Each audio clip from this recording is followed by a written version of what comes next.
തീർത്തും അവിചാരിതമായി സംഭവിച്ച ഒരു റെസ്ക്യൂ ആണ് ട്ടോ സുഹൃത്തുക്കളെ ഇന്ന് നിങ്ങൾ കാണുന്നത്. ഞാനിപ്പോ നിൽക്കുന്നത് നമ്മുടെ തൃശ്ശൂര് നെറ്റിശ്ശേരിയില് യൂണിറ്റി നഗർ എന്ന് പറയുന്ന ഒരു സ്ഥലത്താണ്. അവിടെ ഒരു വീട്ടില് 1, 2 നായ്ക്കളുണ്ട്. അപ്പൊ ആ നായ്ക്കളുടെ കൂടിന്റെ തൊട്ടിപ്പുറത്ത് അവരുടെ വീടിനോട് ചേർന്ന് ഒരു ഇരുമ്പിന്റെ ഗേറ്റ് ഉണ്ട്. ആ ഗേറ്റില് മറ്റു ജീവികളൊന്നും കടക്കാതിരിക്കാൻ വേണ്ടി അവര് മീനെ പിടിക്കുവാനുള്ള വല മുകളിൽ ഇട്ടിട്ടുണ്ടായിരുന്നു. അപ്പോ ആ വലയിലാണ് ഒരു പാമ്പ് കുടുങ്ങിയിട്ടുണ്ടായിരുന്നത്. ചേരയായിരുന്നു. ഞാൻ പറയാൻ വരുന്നത് ഇതൊന്നുമല്ല. എന്റെ ചാനൽ കാണുന്ന അല്ലെങ്കിൽ എന്റെ പേജ് കാണുന്ന എല്ലാവരും ഈ വലയിൽ കുടുങ്ങി കിടക്കുന്ന ചേരയും മൂർഖനെയൊക്കെ റെസ്ക്യൂ ചെയ്യുന്നത് നിങ്ങൾ കണ്ടിട്ടുണ്ടാവും. പക്ഷെ ഇത് എന്നെ ഇൻഫോം ചെയ്ത് ഞാൻ ഇതറിഞ്ഞ് വന്ന് എടുത്ത ഒരു റെസ്ക്യൂ അല്ല. ആ ഒരു കഥയിലേക്കാണ് ഞാനിപ്പോ എത്തുന്നത്. സംഭവം അന്ന് ഒരു വൈകുന്നേരം ഞാൻ സൈക്ലിങ്ങിന് ഇറങ്ങാറുണ്ട്. അപ്പൊ അങ്ങനെ ഞാൻ സൈക്ലിങ്ങിന് ഇറങ്ങി നമ്മുടെ കുറ്റിമുക്ക് പാടം ഭാഗത്തേക്ക് ഇങ്ങനെ സൈക്കിൾ ചവിട്ടി പോകുമ്പോൾ ഒരു സുഹൃത്തിനെ കണ്ടു. ആ സുഹൃത്തിനെ അടുത്ത് വർത്താനം പറഞ്ഞ് സംസാരിച്ച് അവിടെ ഇരിക്കുമ്പോൾ ഈ വീട്ടിലെ ഉടമസ്ഥൻ അവിടെ വന്ന് കൂട്ടറിൽ വന്നിരുന്നു. അപ്പൊ അങ്ങനെ എന്നെ കണ്ടപ്പോ എന്നെ എവിടെ പരിചയമുണ്ടെന്ന് ആൾക്ക് തോന്നി.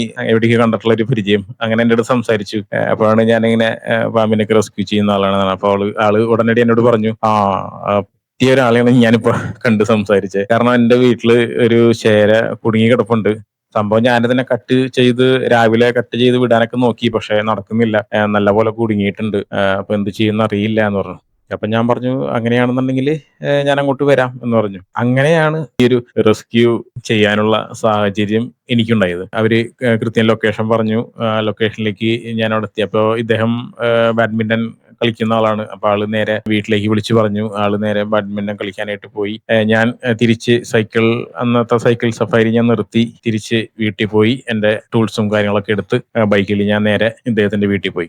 അങ്ങനെയാണ് ഈ ഒരു റെസ്ക്യൂ നടക്കണേ. എന്താ പറയാ, ചില നിമിത്തങ്ങൾ എന്ന് പറയില്ലേ. എപ്പോഴും എനിക്ക് സൈക്ലിങ് എനിക്ക് എന്താ പറയാ, എപ്പോഴും എനിക്ക് സൈക്ലിംഗ് ഒന്നും ചെയ്യാൻ പറ്റാറില്ല. പലപ്പോഴും ഇതുപോലെ റെസ്ക്യൂ കാര്യങ്ങളൊക്കെ ആ ഒരു സമയത്ത് വരികയാണെന്നുണ്ടെങ്കിൽ സൈക്ലിംഗ് എനിക്ക് എപ്പോഴും നടത്താൻ പറ്റാറില്ല. പക്ഷെ അന്ന് ഞാൻ എന്തോ സൈക്ലിങ്ങിന് പോവുകയും ചെയ്തു. കറക്റ്റ് ഞാൻ നിർത്തിയത് ഒരു സുഹൃത്തിനെ കണ്ട് സംസാരിക്കാൻ. സുഹൃത്തിനെ കണ്ട് സംസാരിക്കാൻ വേണ്ടിയിട്ട് ഞാൻ അവിടെ നിർത്തി. ഞാൻ അങ്ങനെ നിർത്താറുമില്ല. ഞാൻ നേരെ അവിടെ നിന്ന് ഇങ്ങനെ കറങ്ങി തിരിഞ്ഞ് ടൗണൊക്കെ ടച്ച് ചെയ്ത് അങ്ങനെ മണ്ണുത്തി വഴിക്ക് തിരിച്ചു വരാറ്. അപ്പൊ അന്ന് എന്റെ ഒരു സുഹൃത്തിനെ കണ്ടപ്പോൾ ഞാൻ അവിടെ നിർത്തി സംസാരിക്കുന്നതിനിടയിൽ അവിചാരിതമായി ഈ വീട്ടുടമസ്ഥനും അവിടെ കറക്റ്റ് ആ ഒരു സ്പോട്ടിൽ വന്ന് നിന്നു. അങ്ങനെ എന്നെ കണ്ടപ്പോ ആദ്യം എന്നെ മനസ്സിലായില്ല എന്ന് തോന്നുന്നു. എന്തോ ഒരു പരിചയം, എവിടെയോ കണ്ട് പരിചയമുള്ള ഒരു തോന്നല്. അപ്പൊ എന്നോട് എന്താ ചെയ്യണേന്നൊക്കെ ചോദിച്ചപ്പോഴാണ്, എവിടെ വീടെന്നൊക്കെ ചോദിച്ചപ്പോൾ ഞാൻ മുക്കാട്ടുകരയെന്ന് പറഞ്ഞപ്പോൾ അപ്പൊ ജോജു മുക്കാട്ടുകരയല്ലേ, അപ്പോ പാമ്പിനെ റെസ്ക്യൂ ചെയ്യുന്ന ആളല്ലേ, ഞാൻ കാണാറുണ്ട് എന്ന് പറഞ്ഞു. അപ്പൊ അങ്ങനെയാണ് ഞാൻ ഈ ഒരു റെസ്ക്യൂ സ്പോട്ടിലേക്ക് എത്തുന്നത്. സംഭവം ചേരയാണ്. നിങ്ങൾക്ക് പ്രത്യേകിച്ച് ഈ മീൻ പിടിക്കുന്ന വലയിലൊക്കെ കുടുങ്ങി കഴിഞ്ഞാൽ വളരെ ബുദ്ധിമുട്ടാണ്. പ്രത്യേകിച്ച് ഇപ്പൊ നിങ്ങൾക്ക് ഈ വീഡിയോയിൽ കാണുന്ന പോലെ ചേര നമ്മൾ പൈപ്പ് റെസ്ട്രെയിൻ ചെയ്ത് വല കട്ട് ചെയ്യുന്നതിന്റെ ഇടയ്ക്കും ഈ ആ ഒരു ഗ്രില്ലിന്റെ ഇടയിലേക്ക് ഇങ്ങനെ തിരിച്ച് റിട്ടേൺ വെളിഞ്ഞ് ഇങ്ങനെ ബാക്കിലോട്ട് വെളിഞ്ഞ് അതിലേക്ക് ചുറ്റി പിടിച്ചോണ്ടിരിക്കുകയായിരുന്നു. അവസാനം എനിക്ക് വല ഫുള്ളായിട്ട് കട്ട് ചെയ്യാൻ വേണ്ടിയിട്ട് പിന്നെ ഞാൻ വീണ്ടും റിലീസ് ചെയ്ത് അതിനെ പുറത്തേക്ക് എടുത്തിട്ടാണ് ഞാൻ ആ വല പ്രോപ്പറായിട്ട് കട്ട് ചെയ്ത് വീണ്ടും വിടുന്നത്.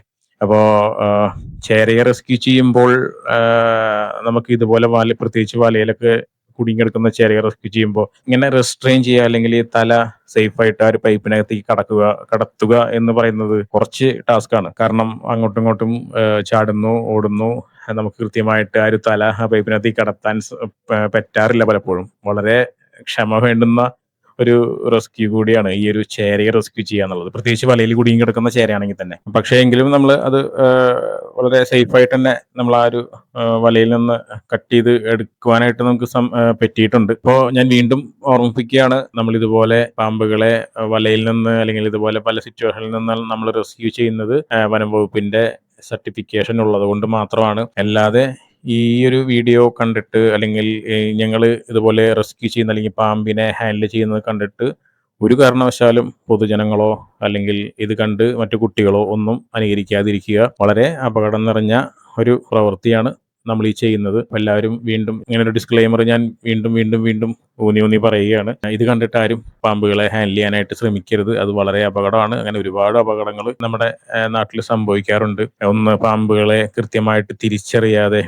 ഇത് ഏത് പാമ്പാണെന്ന് തിരിച്ചറിയാതെ പോയി ഹാൻഡിൽ ചെയ്തിട്ട് ഒരുപാട് അപകടങ്ങൾ, പ്രത്യേകിച്ച് പെരുമ്പാമ്പാണ് അല്ലെങ്കിൽ മലമ്പാമ്പാണെന്ന് കരുതി അണലിയെ പോയി ഹാൻഡിൽ ചെയ്തിട്ട് അണലിയുടെ കടിയേറ്റ് അപകടം സംഭവിച്ചിട്ടുള്ള ഒരുപാട് കേസുകൾ നമ്മുടെ കേരളത്തിൽ അല്ലെങ്കിൽ ഇന്ത്യയിൽ ഒരുപാടുണ്ട്. ഇതുപോലെ ഇത്തരത്തിൽ നിങ്ങളാരും പാമ്പുകളെ കൈകാര്യം ചെയ്യരുത്.